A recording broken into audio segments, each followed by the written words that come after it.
Olá, boa noite. Começa agora o Terra Viva DBO na TV desta quarta-feira, 24 de fevereiro, com as principais notícias da pecuária brasileira.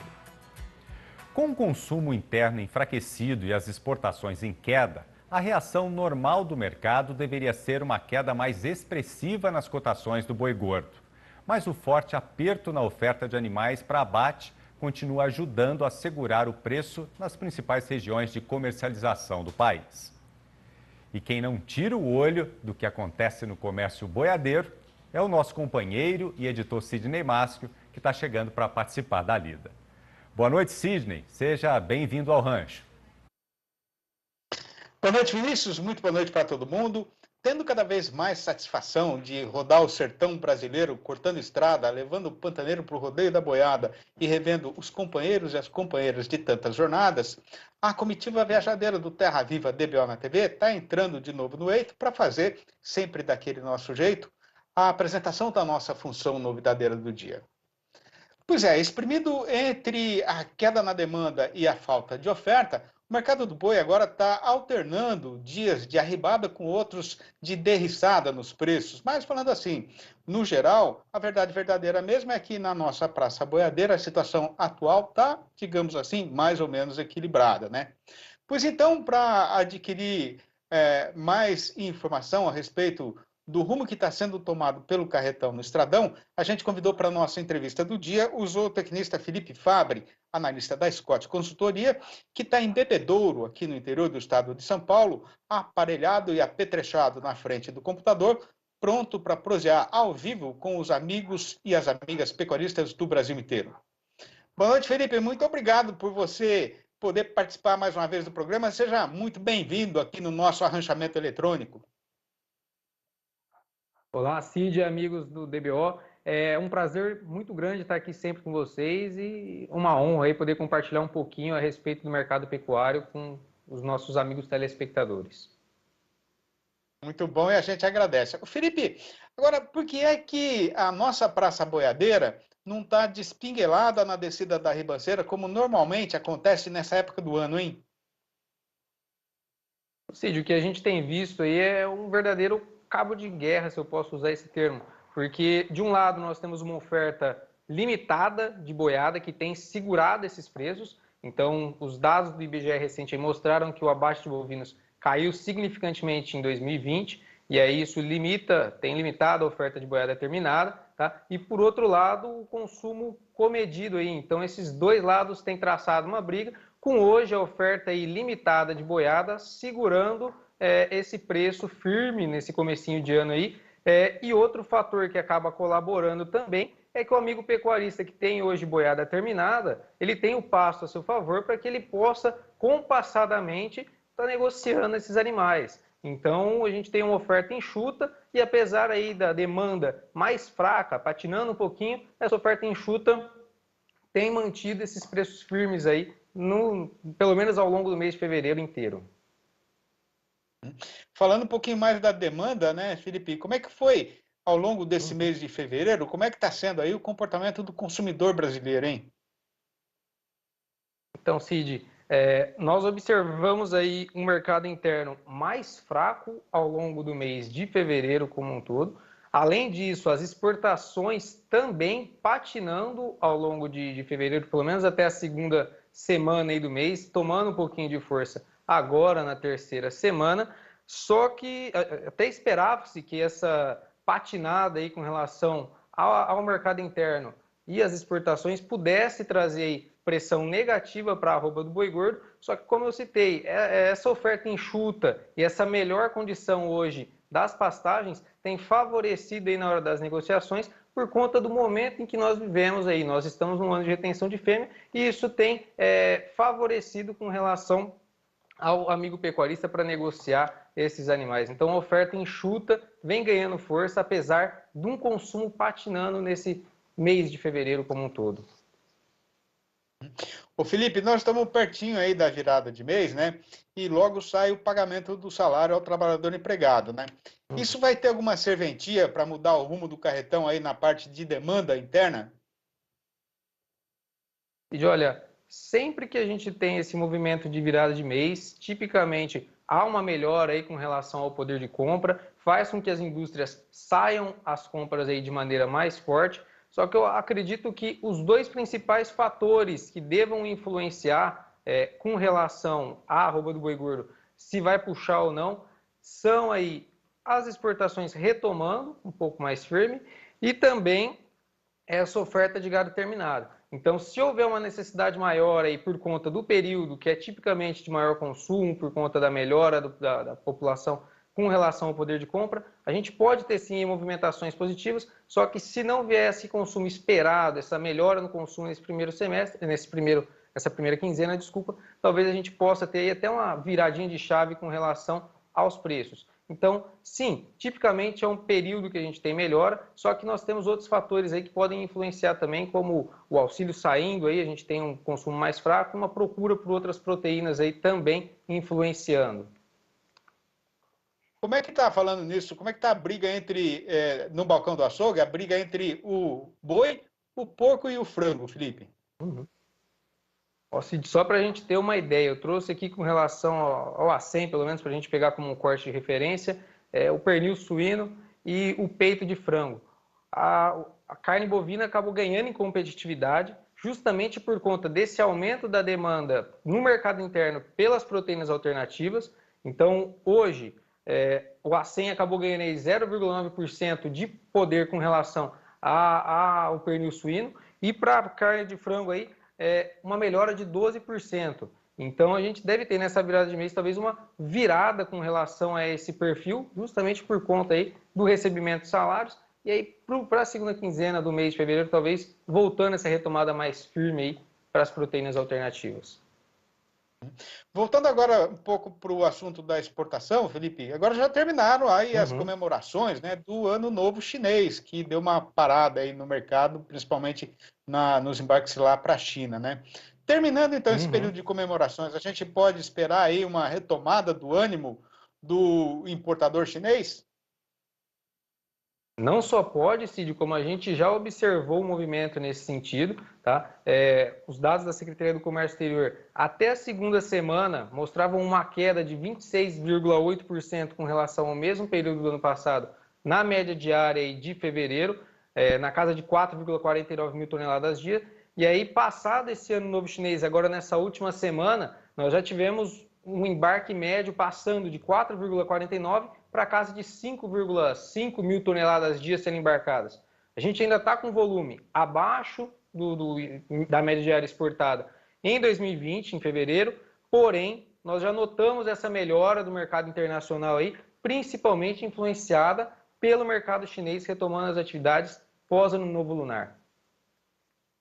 Agora, olhando um pouquinho mais lá para frente, né? O que é que deve acontecer com a oferta de gado terminado no Brasil ao longo aí dessa safra? Olha, Cid, nós esperamos uma leve melhora com relação à oferta. Nós estamos em um momento ainda de retenção de fêmeas, então nós devemos ter um aumento não tão significativo com relação a 2020, de modo que pressione a cotação atual ou que pressione significativamente aí a arroba do boi gordo. Então, a expectativa nossa é de uma leve melhora com relação a 2020, mas ainda não de forma a influenciar o mercado de maneira significativamente. Agora, como é que essa situação atual do mercado do boi gordo está influenciando a negociação do gado de reposição, Felipe? Cid, até a última semana ali, finalzinho do período de carnaval, nós tivemos um mercado de reposição um pouco mais travado, junto com o mercado do boi gordo também, tá? Nós observamos aí um mercado um pouco mais compassado, mas desde o início do ano esse mercado de reposição vem firme, seguindo a toada no mercado de boi gordo. Principalmente porque a oferta hoje no mercado de reposição ainda segue enxuta e isso puxou os preços com relação à reposição também. Agora, Felipe, com o avançamento aí da colheita dos grãos, a gente já está sentindo algum alívio aí no custo de produção do pecuarista brasileiro? Cid, infelizmente, até o momento, nós não notamos nenhum arrefecimento com relação aos custos, principalmente porque nós temos um câmbio firme, o dólar aí a gente segue com um dólar em patamar elevado ainda, na casa até de 5,45 aí recentemente, As previsões com relação à colheita de milho, primeira safra, pela Conab aí, é de queda na produtividade, então a gente não deve ter esse milho primeira safra chegando no mercado com força o suficiente para derrubar os preços. E só para nós termos uma ideia, com referência ao milho, em Campinas hoje, a saca está sendo negociada na casa de R$ 87,00 e no finalzinho da primeira quinzena ali de fevereiro nós tínhamos uma saca sendo negociada a R$ 85,00. Já pelo lado da soja, o andamento da colheita, que está atrasado atualmente, tem influenciado também, junto com o dólar, no preço da saca. E para nós termos uma ideia com relação à referência, hoje a soja em Paranaguá, no Paraná, referência R$ 164,00, quando em meados ali da primeira quinzena de fevereiro nós tínhamos uma saca de soja sendo negociada a R$ 161,00. Então, enquanto a gente não tiver um avanço aí com relação à colheita de soja, esses preços não devem estreitar. O mercado futuro, até maio, tem mantido preços firmes ainda com relação ao milho, tá? E essa pressão causada pelo atraso na colheita de soja pressiona ali a janela de plantio do milho segunda safra, o que traz aí expectativas não pessimistas, mas com relação ao custo de manutenção aí do patamar atual para preços altos, e só ao longo da safra talvez a gente tenha um arrefecimento desses preços. Tá certo, conta apertada, né, Felipe? Bom, Felipe, eu queria Exato, agradecer demais apertada. a sua participação mais uma vez, né? Muito obrigado, um abração para você. Manda aquele abraço grande aí para toda a turma da DBO que ajuda a gente demais aqui no entendimento das questões do mercado. Obrigado, viu, Felipe? Até a próxima. Obrigado, Cid, amigos. Uma boa noite a todos e até a próxima. Até. E a gente volta agora para os nossos estúdios no bairro do Morumbi, aqui na capital de São Paulo, com o companheiro Vinícius Marra. Obrigado, Sidney, e daqui a pouco você volta com o comportamento do mercado do boi gordo. E vamos agora para o nosso primeiro intervalo. Na volta, as informações do mercado do boi magro e da reposição. Na Bahia, o mercado segue firme e a relação de troca apresentou melhora na última semana. Até já! Estamos de volta com Terra Viva DBO na TV. E vamos agora às informações do mercado do boi magro e da reposição. Na Bahia, houve melhora na relação de troca com as categorias mais jovens. Se a gente comparar com o mesmo período do ano passado, considerando a média de todas as categorias de animais para reposição, o aumento dos preços foi de 68,1%. Já para o boi gordo, a alta foi de 48,3%. As informações foram levantadas pela Scott Consultoria. Segundo eles, a valorização mais significativa no mercado de reposição em relação ao preço do boi gordo fez com que a relação de troca para o recriador e invernista caísse 11,7% no mesmo intervalo analisado. O bezerro de ano foi a categoria que registrou a queda mais acentuada na relação de troca, representando uma retração de 15,3% no poder de compra do pecuarista. Em fevereiro do ano passado, com a venda de um boi gordo de 19 arrobas, era possível comprar 2,15 bezerros, sendo que no cenário atual, o recriador consegue comprar apenas 1,82 bezerro. Os analistas destacam também que a oferta curta e a demanda aquecida devem manter as cotações da reposição em um patamar firme. Mesmo assim, os preços em alta e com o mercado do boi gordo mais calmo nas últimas semanas, as negociações ficaram travadas na última semana. Em janeiro, as exportações do agronegócio brasileiro somaram 5 bilhões 670 milhões de dólares, recuo de 1,3% na comparação com janeiro de 2020. De acordo com a Secretaria de Comércio e Relações Internacionais do MAPA, a queda nas exportações de soja em grão de quase $500 bilhão explica o recuo das exportações do agronegócio no mês de janeiro. Essa redução foi compensada em grande parte pelo aumento do valor exportado de 4 produtos: milho, açúcar de cana em bruto, café verde e farelo de soja. A queda nas exportações do agronegócio, em conjunto com o aumento das exportações dos demais produtos, fez com que a participação do agronegócio nas exportações brasileiras declinasse de 39,6% em janeiro de 2020 para 38,3% em janeiro deste ano. E também em janeiro, o IPPA-CPEA, o Índice de Preços ao Produtor de Grupos de Produtos Agropecuários, registrou alta de 6% em comparação a dezembro de 2020.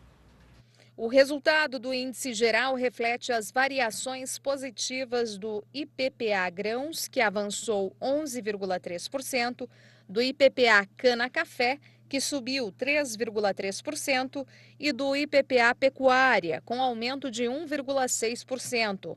Mas, já para o IPPA hortifrutícolas, recuou 9,2%. Pesquisadores do CPE apontam que o resultado para o índice de grãos reflete o desempenho de todos os itens que compõem a cesta, com exceção do arroz, que registrou queda em relação a dezembro. Na pecuária, o desempenho do índice foi causado pelo avanço nos preços do boi gordo, visto que todos os demais produtos registraram quedas, mesmo que leves, em janeiro. Já para os hortifrutícolas, houve um recuo nos preços da banana, da uva e da batata, enquanto o tomate e a laranja se valorizaram. A Associação Brasileira dos Criadores de Girolando anunciou nesta quarta-feira o cancelamento da Mega Leite 2021, que seria realizada entre os dias 16 e 19 de junho, em Belo Horizonte, na capital de Minas Gerais. A decisão foi tomada levando em consideração o cenário atual da pandemia da Covid-19. Segundo a diretoria da Girolando, o momento requer o máximo de cuidados para tentar diminuir o avanço do novo coronavírus, como evitar aglomerações, por exemplo. A entidade informou também que a preparação de um evento virtual para o período em que seria realizada a Mega Leite. E vamos para mais um intervalo e já voltamos com as informações do mercado do boi gordo nesta quarta-feira em todo o Brasil. A gente volta já já. De volta com o Terra Viva DBO na TV. E voltamos a chamar o companheiro Sidney Maschio agora para falar sobre como ficou o mercado do boi gordo nesta quarta-feira em todo o país. Sidney, é com você. Obrigado, Vinícius. E o companheiro boiadeiro já fique avisado que o mercado continua se comportando, continua fazendo igual a jardineira daqui para a cidade de Pirapora do Morro lá de fora, né? Que num dia sobe a ribanceira e no outro volta para baixo quase sempre na mesma hora. O caso que está sendo passado é que a nossa praça boiadeira está debaixo de uma congeminação que, por um lado, é subideira, mas, por outro, é derriçadeira. E essa é a parte principal da explicação para esse atual vai e vem da cotação. Na parte que puxa o preço para cima, a oferta de boiada terminada está mais curta do que coice de porco.